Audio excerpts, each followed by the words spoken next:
హరీష్ గారు, నేను Venkat NTV sir.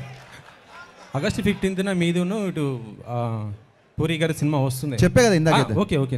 నేను అనేది ఏంటంటే పూరి గారు కనుక ఒకవేళ మీకు కాల్ చేసి సినిమా పోస్ట్ పోన్ చేసుకోండి అంటే మీరు చేసుకుంటారా?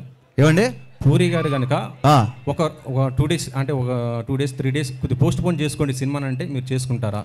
పూరి గారితో మీకున్న రిలేషన్ కంటే నాకున్న రిలేషన్ ఎక్కువ అండి. సో ఆయన కనుక ఒక విషయాన్ని కాల్ చేసి చెప్తున్నాడంటే అది పర్సనల్గా మా ఇద్దరి మధ్య అవుతుంది. ఆ కాల్ వచ్చింది 90% నాకు తెలిసినట్టు ఆయన అలాంటి కాల్స్ చేయడు ఫస్ట్ ఆఫ్ ఆల్. సో మీరు చాలా బాగా ట్రై చేశారు. నేనేమనుకున్నా అంటే దీన్ని 2 రౌండ్లు పెడదాం అనుకున్నా. ఒకటేమో క్యాజువల్ రౌండ్, ఇంకోటేమో కాంట్రవర్సీ రౌండ్. సో కాంట్రవర్సీ రౌండ్లోకి వెళ్ళినప్పుడు మనం ఈ క్వశ్చన్కి ఆన్సర్ చేస్తాం. అంతే అంటారా? విశ్వ గారికి అడుగుతున్నాను సార్. హైపోథెటికల్ క్వశ్చన్స్ ఎందుకంటే జరిగే ఇప్పుడు అది ఆయన చేసిన తర్వాత కనుక మేము ఏమైనా చేయకపోతే అలా అనవచ్చు. ఆయన్ని కాల్ చేస్తాడా అని అంత పెద్ద డైరెక్టర్ని మీరు పోస్ట్ పోన్ చేసుకుని ఆయన అడుగుతాడా? మీరు ఆయన అవమానించినట్టు కదా ఇలా క్వశ్చన్ వేస్తే. నేను ఆయన అవమానించలేదు సార్. అంటే ఇంటర్నల్గా జరుగుతుంటాయి కదా సార్ మన సినిమాల గురించి. అడగొద్దండి, తప్పు. నన్ను అడగండి. మీరు కనుక పూరి గారిని రిక్వెస్ట్ చేస్తారా నన్ను అడగండి. ఆయన కంటే నాకు చాలా చిన్నోని కూడా నన్ను అడగండి. మీరు ఆయన అడగొద్దండి ప్లీజ్. విశ్వప్రసాద్ గారు ఒక్క నిమిషం సార్. విశ్వ గారు సినిమా గురించి బిజినెస్ గురించి నిన్న ఒక ట్వీట్ చేశారు కదా. సినిమా అదే బిజినెస్ అనేది కొద్దిగా ఇంటర్నల్ ఇష్యూస్ అవి బయట పెట్టకూడదు, మాట్లాడకూడదు అన్నారు.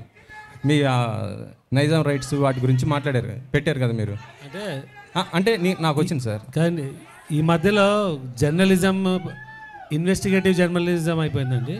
ఒక క్రిమినల్ ఇష్యూకి మీరు ఇన్వెస్టిగేటివ్ జర్నలిజం చేసి బయట పెట్టడం వేరు, ఒక ప్రైవేట్ బిజినెస్లో ఇన్వెస్టిగేటివ్ యాటిట్యూడ్ వేరు.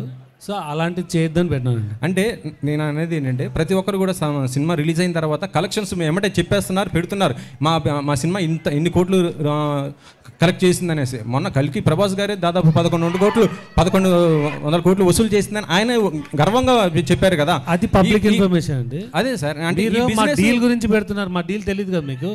డీల్ గురించి కాదు సార్, బిజినెస్ గురించి చెప్పుకోవచ్చు. మీరు మా బిజినెస్ ఇంకా మేము ఏ రేటు క్లోజ్ చేసామో తెలియదు, ఏ ఏరియా క్లోజ్ చేసామో తెలియదు, మేము ఎంత చేయాలనుకున్నామో చెప్పకూడదు కదా. ట్రాన్సాక్షన్ ఇద్దరి మధ్య జరిగినప్పుడు ఒక్కళ్ళ ఇన్ఫర్మేషనే పెట్టొద్దు అనేది అంత తప్ప మీరు ఎందుకు పెట్టారని క్వశ్చన్ చేయాలి. మళ్ళీ ట్వీట్ చదవండి. మీరు ఎందుకు పెట్టారని అడగట్లా. అండ్ మీరు అన్నారు ప్రొడ్యూసర్స్ కలెక్షన్ చెప్తున్నారు, అది పార్ట్ ఆఫ్ పబ్లిసిటీ. పోస్టర్ మీద వేస్తున్నారు. అది ఈయన ఏమన్నా పెద్ద మాకు పోస్టేజ్ చేశాడా, ఇంత కమ్మారు ఫ్యాన్సీ రేట్ అని వేయలేదు కదా. సో ఇద్దరి మధ్య ట్రాన్సాక్షన్ జరిగినప్పుడు ఒక్కళ్ళ మాటని ఎందుకు గట్టిగా పట్టుకుంటారు అన్నది అక్కడ రైజ్ లీక్ చేసినందుకు కాదు మ్యాటర్ అక్కడ.